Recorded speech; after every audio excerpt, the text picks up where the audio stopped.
Coucou les quatrièmes, tout d'abord bravo pour vos utilisations du mot inopiné, qui étaient toutes justes et bienvenues. Bon, il faut juste faire l'accord, parce que quand c'est au féminin, inopiné prend un E, voilà. Le mot du jour est une expression, l'expression en catimini. En catimini, ça veut dire sans se faire voir, discrètement. Quand on agit en catimini, c'est quand on ne veut pas être remarqué, ni être surpris ou découvert. Voilà. Alors, je vous avais donné l'exercice 9, page 106, et il s'agissait de compléter avec des mots des exercices 7 et 8 au-dessus. Des mots toujours du vocabulaire amoureux. Alors, le parfum de jasmine enivrait Pedro, dont le cœur palpitait de plus en plus fort. Enivrer, c'est-à-dire faire l'effet de l'alcool, donc monter un peu la tête, et le cœur qui palpite bat très très fort. Il rêvait de l'enlacer tendrement, la prendre dans ses bras. Lors de leur première étreinte, la première fois qu'ils se sont pris dans les bras, les amoureux, étourdis d'une ivresse nouvelle, les amoureux s'embrassèrent, s'embrassèrent, étourdis d'une ivresse nouvelle. Et enfin, tels deux tourtereaux, le jeune couple roucoulait, échangeant des mots doux et tendres. Puisque la métaphore des tourtereaux qui roucoulent, quelque chose d'assez fréquent dans le domaine du vocabulaire amoureux. Voilà. Je prends l'exercice 5, page 106, encore un petit peu de vocabulaire de l'amour. On parle de fidélité, d'infidélité. Un Casanova, c'est quelqu'un qui multiplie les conquêtes, donc qui est infidèle. C'est un héros, un personnage italien qui est vraiment... l'homme volage typique. Un homme volage, c'est un homme qui va de femme en femme. Un chevalier servant, par contre, c'est quelqu'un qui est au service de quelqu'un qui se dévoue à sa dame. La constance, c'est le contraire de l'infidélité. Un coureur, on dit aussi un coureur de jupons, quelqu'un qui va de femme en femme, de la même manière. Un Don Juan comme un Casanova, ça fait référence à une pièce de Molière avec un séducteur qui abandonne les femmes les unes après les autres. Une femme fatale, c'est une femme qui aime séduire. On lui accole l'adjectif de fatale qui donne l'idée d'un peu mortelle, un peu dangereuse, parce que en général, la séduction chez les hommes est une qualité, chez les femmes, un défaut. Un petit peu de sexisme ordinaire. Fidèle, je n'ai pas à commenter. Inconstant, synonyme d'infidèle. Infidèle, je ne commente pas. Un séducteur, tout le monde comprend. Un soupirant, c'est quelqu'un qui fait la cour à quelqu'un, c'est quelqu'un qui est amoureux de vous. Si vous avez des soupirants, c'est que vous avez des personnes qui sont amoureux ou amoureuses de vous. Et enfin, volage, dont j'ai déjà parlé, volage, synonyme d'infidèle. Voilà. Sachant que l'infidélité, c'est quelque chose de très vilain, bien entendu. Alors, un dernier texte sur l'amour que je vais trouver. Voilà, page 110. C'est un extrait de La promesse de l'aube de Romain Gary. J'avais déjà près de 9 ans lorsque je tombai amoureux pour la première fois. Je fus tout entier aspiré par une passion violente, totale, qui m'empoisonna complètement l'existence et faillit même me coûter la vie. Elle avait 8 ans et elle s'appelait Valentine. Je pourrais la décrire longuement et à perte de souffle, et si j'avais une voix, je ne cesserais de chanter sa beauté et sa douceur. C'était une brune aux yeux clairs, admirablement faite, vêtue d'une robe blanche, et elle tenait une balle à la main. Je l'ai vue apparaître devant moi dans le dépôt de bois, à l'endroit où commençaient les orties, qui couvraient le sol jusqu'au mur du verger voisin. Je ne puis décrire l'émoi qui s'empara de moi. Tout ce que je sais, c'est que mes jambes devinrent molles, et mon cœur se mit à sauter avec une telle violence que ma vue se troubla. Absolument résolu à la séduire immédiatement et pour toujours, de façon qu'il n'y eût plus jamais de place pour un autre homme dans sa vie, je fis comme ma mère me l'avait dit, et, m'appuyant négligemment contre les bûches, je levai les yeux vers la lumière pour la subjuguer. Mais Valentine n'était pas femme à se laisser impressionner. Je restai là, les yeux levés vers le soleil, jusqu'à ce que mon visage ruisselât de larmes. Mais la cruelle, pendant tout ce temps-là, continua à jouer avec sa balle, sans paraître le moins du monde intéressée. Les yeux me sortaient de la tête, tout devenait feu et flamme autour de moi, mais Valentine ne m'accordait même pas un regard. Complètement décontenancée par cette indifférence, alors que tant de belles dames dans le salon de ma mère s'étaient dûment extasiées devant mes yeux bleus, à demi aveugle et ayant ainsi du premier coup épuisé pour ainsi dire mes munitions, j'essuyai mes larmes et, capitulant sans condition, je lui tendis les 3 pommes vertes que je venais de voler dans le verger. Elle les accepta et m'annonça comme en passant. Janec a mangé pour moi toute sa collection de timbres-poste. C'est ainsi que mon martyre commença. Au cours des jours qui suivirent, je mangeai pour Valentine plusieurs poignées de vers de terre, un grand nombre de papillons, 1 kilo de cerises avec les noyaux, une souris, et pour finir, je peux dire qu'à 9 ans, c'est-à-dire bien plus jeune que Casanova, je pris place parmi les plus grands amants de tous les temps, en accomplissant une prouesse amoureuse que personne à ma connaissance n'est jamais venu égaler. Je mangeai pour ma bien-aimée un soulier en caoutchouc. Ici, je dois ouvrir une parenthèse. Je sais bien que lorsqu'il s'agit de leurs exploits amoureux, les hommes ne sont que trop portés à la vantardise. À les entendre, leurs prouesses viriles ne connaissent pas de limites et ils ne vous font grâce d'aucun détail. Je ne demande donc à personne de me croire lorsque j'affirme que pour ma bien-aimée, je consommais encore un éventail japonais, 10 mètres de fil de coton, 1 kilo de noyaux de cerises, Valentine me mâchait pour ainsi dire la besogne en mangeant la chair et en me tendant les noyaux, et 3 poissons rouges que nous étions allés pêcher dans l'aquarium de son professeur de musique.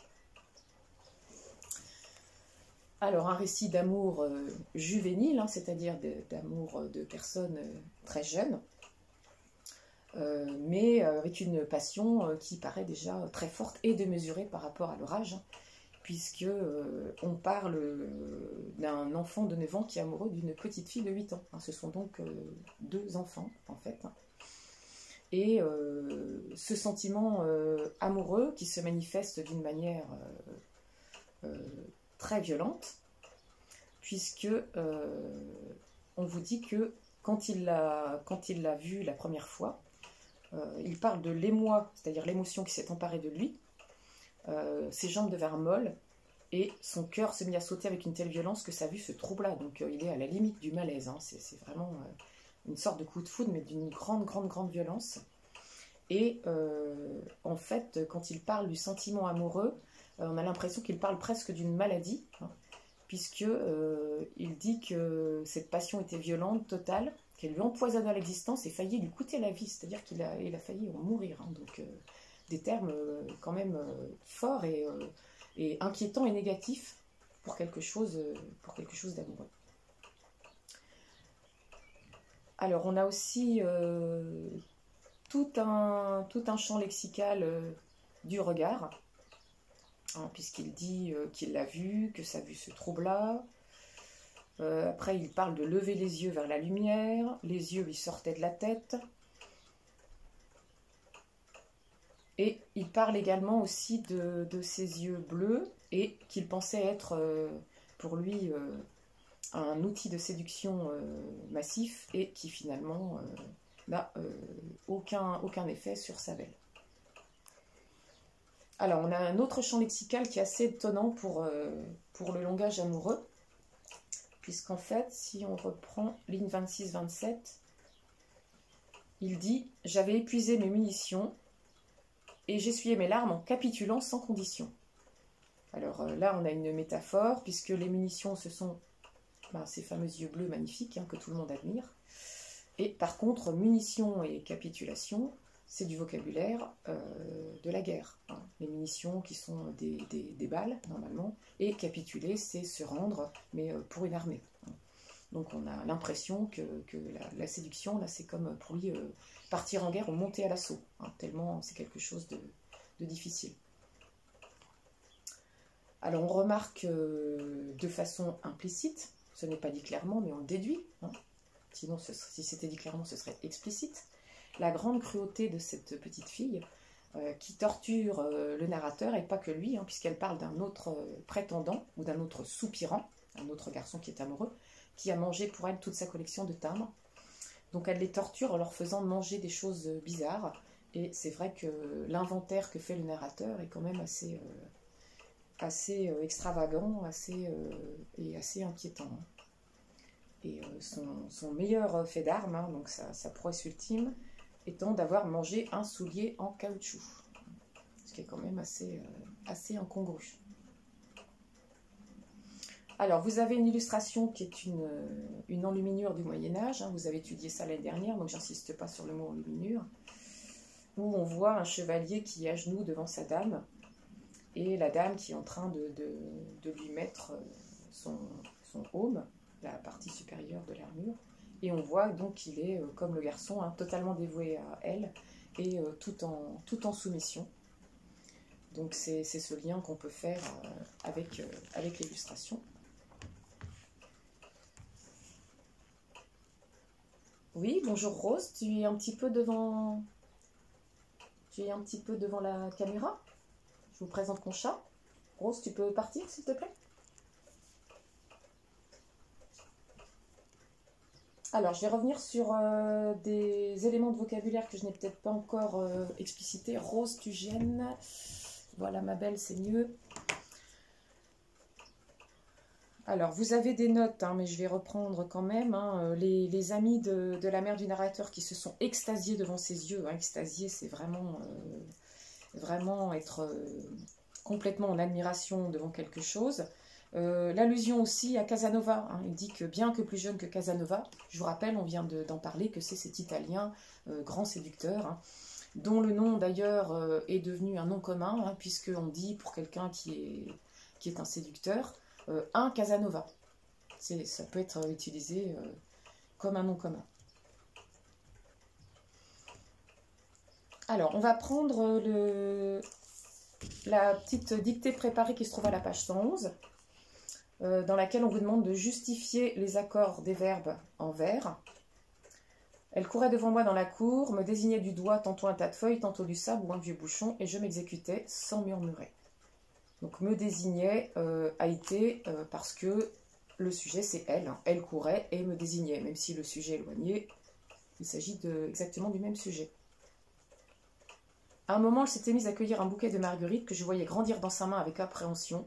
Mais je mangeais les marguerites aussi, sous son œil attentif. Enfin, je l'avais mal prononcé, vous avez vu que je me suis surprise. C'est ce fameux passé simple des verbes du premier groupe à la première personne, hein, non pas je mangeais, mais je mangeais, hein, l'erreur qu'on fait tout le temps. Donc là, je suis en train de faire le petit 2 en même temps. Hein, à quel temps les verbes en bleu sont-ils conjugués? Donc je mangeais les marguerites sous son œil attentif, ou je cherchais en vain une lueur d'admiration. Alors, par quoi pourriez-vous remplacer ou? Ou, qui est un pronom relatif et qui introduit une subordonnée relative. Hein. Où est-il en train de chercher une lueur d'admiration? C'est dans son œil attentif. Hein. Donc, on pourrait remplacer ou par dans lequel je cherchais en vain une lueur d'admiration. Sans une marque d'estime ou de gratitude, elle repartit en sautillant pour revenir au bout d'un moment avec quelques escargots qu'elle me tendit dans le creux de la main. Donc, qu'elle me tendit, le sujet, c'est elle, et non pas les escargots. Hein. C'est elle qui tend les escargots, c'est pour ça que c'est ité. Et enfin, je mangeais humblement les escargots, coquilles et tout, le pauvre. Là encore, c'est un passé simple, premier groupe, première personne, donc AI.